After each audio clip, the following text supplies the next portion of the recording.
Fall a very good morning class. कैसे हैं आप सब लोग? उम्मीद करते हैं कि आप सब लोग बेहतर होंगे, अच्छे होंगे। चलिए इसी के साथ हम आज की क्लास शुरू करते हैं और शुरू करते हैं अपना एक नया टॉपिक। तो क्लास आज की क्लास का जो टॉपिक है वो है खानाबदोश। खानाबदोश यानी कि नोमैड्स। अब आप सोच रहे होंगे कि खानाबदोश क्या होता है। तो क्लास ये ऐसे लोग होते थे जो एक जगह से दूसरी जगह घूमते रहते थे। अब आप सोच रहे होंगे कि इन्हें इतना पसंद था क्या घूमना। तो क्लास पसंद वाली बात नहीं है।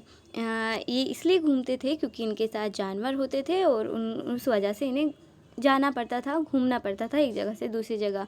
चलिए क्लास, आपके माइंड में जो भी सवाल है, क्या, क्यों, कैसे, तो जो भी सवाल आ रहे होंगे उन सब का जवाब आपको मिलने वाला है। तो उसके लिए हमें समझना होगा कि खानाबदोश लोग किस तरीके से थे, क्या क्या करते थे और कैसे अपना जीवन जीते थे।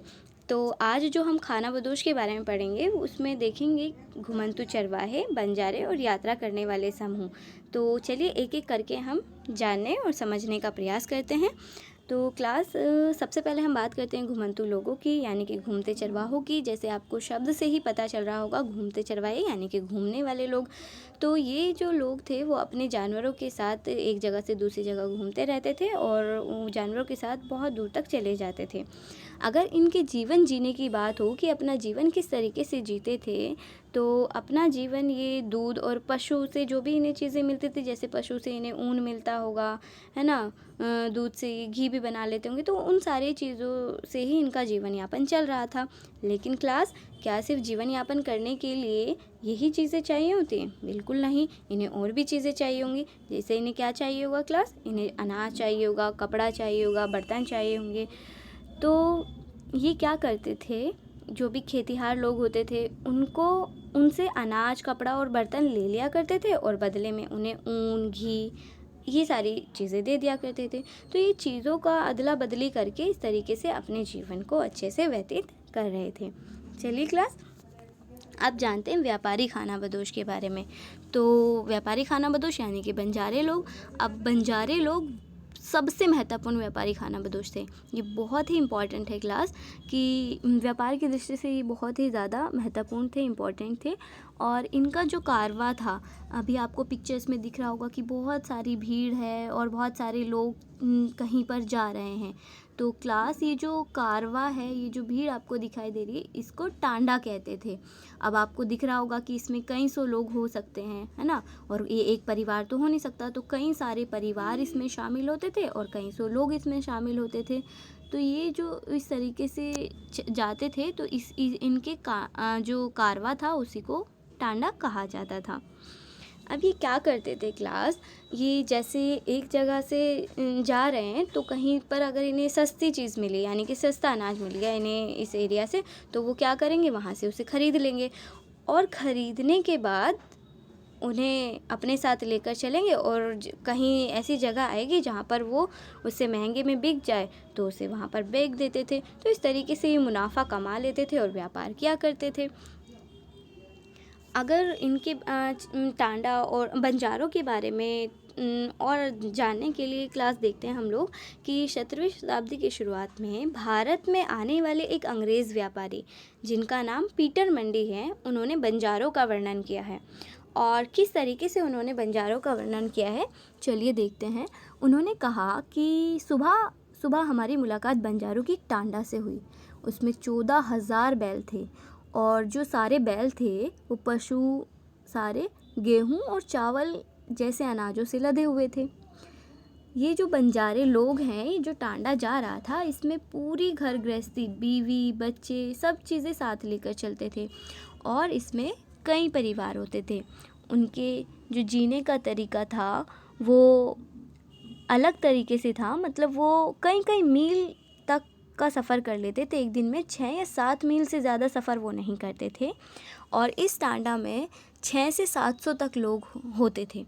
तो इस तरीके से जो पीटर मंडी हैं वो बंजारों की बात बता रहे हैं। उन्होंने उसको देखा और उसको वर्णन किया, उसको लिखा कि किस तरीके से ये पूरी एक्टिविटी करते हैं। और उन्होंने साथ ही ये भी बताया कि वो क्या करते थे, जब जहाँ उन्हें अनाज सस्ता मिलता था वहाँ से वो ख़रीदते थे और उस जगह ले जाते थे जहाँ वो महंगा है, वहाँ से वो फिर ऐसी चीज़ें लाद लेते थे और किसी दूसरी जगह मुनाफे से बेच दिया करते थे। तो इस तरीके से वो अपना जीवन यापन कर रहे थे। अब क्योंकि हमने देखा कि ये जो बंजारे लोग थे वो व्यापारी खानाबदोश थे, यानी कि व्यापारिक दृष्टि से बहुत महत्वपूर्ण थे, तो हमें यहाँ पर ये भी देखने के लिए मिलता है कि जो अलाउद्दीन खलजी हैं उन्होंने भी बंजारों को शहर के बाज़ारों में अनाज परिवहन के लिए इस्तेमाल किया, यानी कि शहरों में अनाज पहुँचाने के लिए बंजारों का इस्तेमाल किया कि भाई चलो आप लोग तो घूम ही रहे हो, है ना, तो आप वहाँ जा रहे हो तो हमारा भी सामान लेते जाओ। तो इस तरीके से उन्होंने अपना सामान वहाँ उनके द्वारा पहुँचाया। और जो सैन्य अभियान के दौरान भी जो सेना होती है उसको भी अनाज पहुँचाने का काम इसी तरीके से होता था। बादशाह जहांगीर भी इसका जिक्र करते हैं। चलिए क्लास, अभी हमने जान लिया कि घुमंतू लोग कैसे थे और साथ ही साथ हमने बंजारे लोगों के बारे में भी समझ लिया है। अब जो तीसरी कैटेगरी है, यानी कि तीसरा ग्रुप है, उसको देखते हैं। तीसरा ग्रुप है यात्रा करने वाले समूह। तो यात्रा करने वाले समूह में कौन कौन लोग शामिल थे? शिल्पकार, फेरी वाले, भिक्षुक, मनोरंजन करने वाले। तो क्लास ये जो फेरी वाले थे, मतलब एक जगह से दूसरी जगह शिल्पकार, फेरी वाले अपना छोटे छोटे नगरों में, गाँव में अपने सामान बेचने के लिए घूमते रहते थे। साथ ही भिक्षुक भी कई बार व्यापारिक या फिर सौदागर के रूप में महत्वपूर्ण भूमिका निभा देते थे। अगर हम मनोरंजन करने वालों की बात करें तो आपको यहाँ पर एक ये चित्र दिखाई दे रहा होगा, पिक्चर्स दिखाई दे रही होगी। तो आपको इसमें क्या दिखा रहा होगा, मतलब आप देख पा रहे हैं कि यहाँ पर एक लड़की है और वो खेल दिखा रही है ना।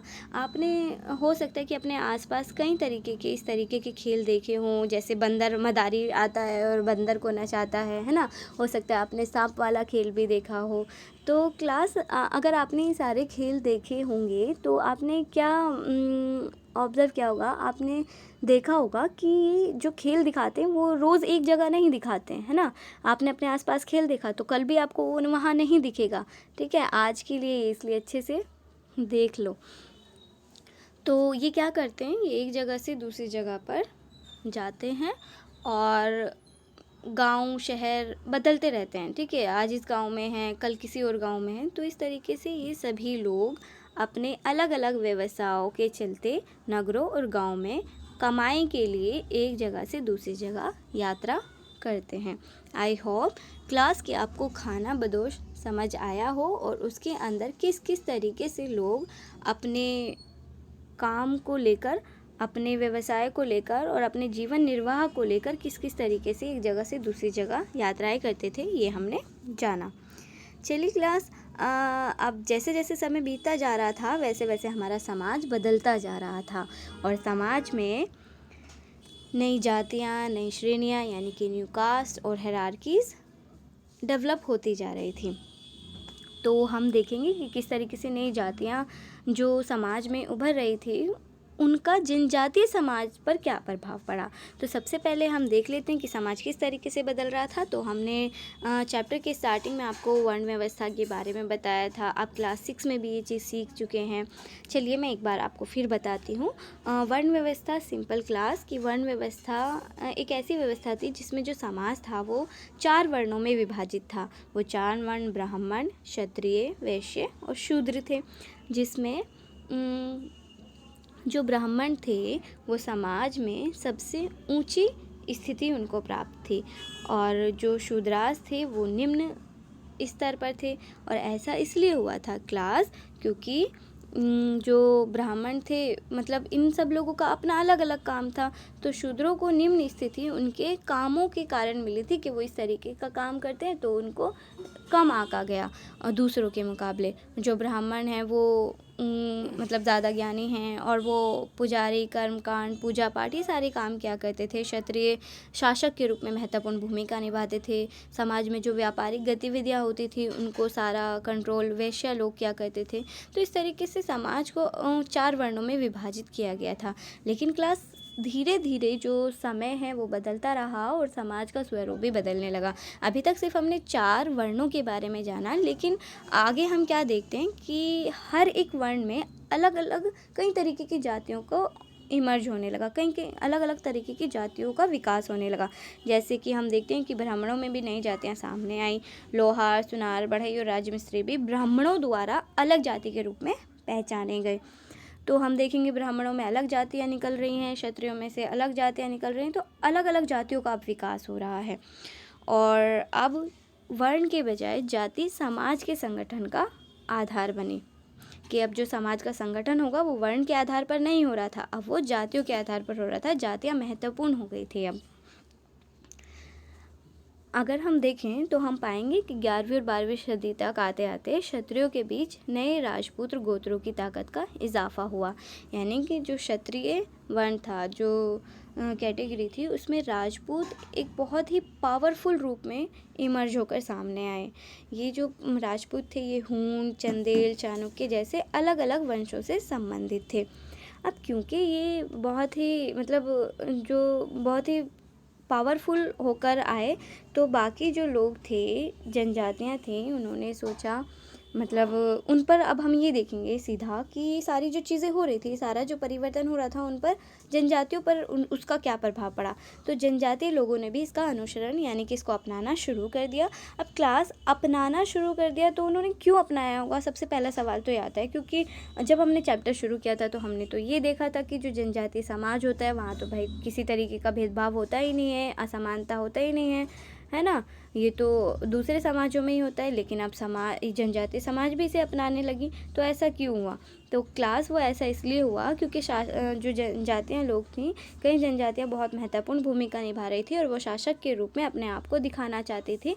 तो उन्होंने जनजाति अपने आप को क्षत्रिय वर्ण में दिखाने के लिए क्षत्रिय के अंदर जो राजपूत और ये सारी जातियाँ थी उसके रूप में अपने आप को दिखाना शुरू कर दिया। क्योंकि अगर जब ये उस जाति को अपना लेंगे तो फिर क्या होगा, जो इन्हें माना जाएगा कि हाँ ये शासक के योग्य हैं और ये शासक की भूमिका निभा सकते हैं। तो इस तरीके से हम देखते हैं कि पावरफुल का जो एक शक्तिशाली होने का कॉन्सेप्ट था वो उभर कर आता है।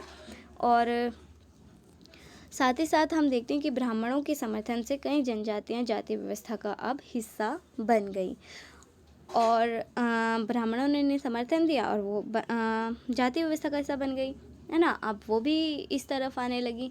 लेकिन क्लास अगर हम ध्यान से समझेंगे तो पाएंगे कि ये जो जाति व्यवस्था में अभी हमने समझा कि कुछ लोगों को ऊंचा स्थान मिला हुआ है, कुछ को नीचा। तो जो ज़्यादातर लोग थे ना, जनजातियाँ आई तो यहाँ, लेकिन बहुत ही कम लोग थे जो उच्च जाति में अपनी जगह बना पाई। जबकि जो बहुसंख्यक है, ज़्यादातर जो जनजातियाँ थी वो निम्न जातियों में ही अपनी जगह को बना पाई। तो क्लास ये तो हमने देखा कि किस तरीके से जो जनजातियाँ थी वो भी इसका पालन करने लगी। लेकिन अभी भी कुछ ऐसी जनजातियाँ थीं जो इस तरफ नहीं जा रही थी। जैसे कि हम देखते हैं पंजाब, सिंध, तो यहाँ पर उत्तर पश्चिम की वाला जो इलाका है, यहाँ पर प्रभुत्वशाली जनजातियों ने काफ़ी पहले इस्लाम को अपनाया था, यानी कि इस्लाम धर्म को अपनाया था। अब इस्लाम धर्म को अपनाया था, उसके चलते वह गैर बराबरी वाली इस सामाजिक व्यवस्था को नकार देते हैं और इसे अपनाते नहीं हैं। क्योंकि उन्हें लगता है कि यहाँ पर तो असमानता की बात हो रही है ना, गैर बराबरी वाली बात हो रही है, तो वो इसको नकार देते।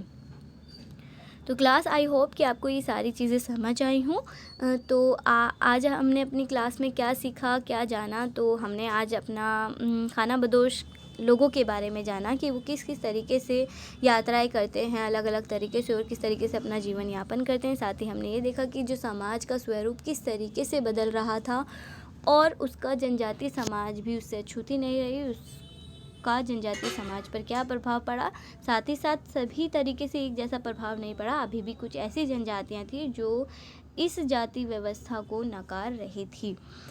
तो क्लास अगर आपको अभी भी कोई डाउट है चैप्टर से रिलेटेड, किसी भी तरीके की कोई समस्या है तो आप लोग उसे पूछ सकते हैं और कमेंट बॉक्स में पूछ सकते हैं या फिर आप क्लासेस ग्रुप में भी उसे पूछ सकते हैं। चलिए क्लास, अब हम देखते हैं कि हमने क्या सीखा। तो आप इन सभी सवालों का जवाब देने वाले हैं क्योंकि हम लोग बहुत सारी चीज़ें सीख चुके हैं, समझ चुके हैं। तो सबसे पहले कि घुमंतू चरवाहों से आप क्या समझते हैं, टांडा किसे कहा जाता था, यात्रा करने वाले समूह में कौन कौन शामिल थे, और लास्ट वर्ण के बजाय समाज के संगठन का आधार आखिर क्या बना। तो आपको ये सारे आंसर करने हैं। चलिए आज का हम अपना होमवर्क देख लेते हैं और होमवर्क के रूप में हमारे पास आज क्या है, तो आपको क्लास सबसे पहले एक इमेजिनेशन में जाना है ना। तो इमेजिनेशन में जाना है, इसका मतलब आपको अपनी आइज़ बंद करनी है और सोचना है थोड़ी देर। तो आप क्या सोचेंगे, आप ये सोचेंगे कि आप खुद को ये सोचो कि आप एक खानाबदोश समुदाय के सदस्य हैं, ठीक है, जो हर 3 महीने बाद अपना निवास स्थान बदलते हैं, यानी कि रहने की जगह वो हर 3 महीने बाद बदल रहे हैं। तो आपके जीवन पर इसका क्या प्रभाव पड़ेगा क्लास, तो वो आपको एक नोटबुक में लिखकर मुझे सेंड करना है, ठीक है क्लास। आज के लिए बस इतना ही। घर पर रहिए, सुरक्षित रहिए और सीखते रहिए। Thank you class.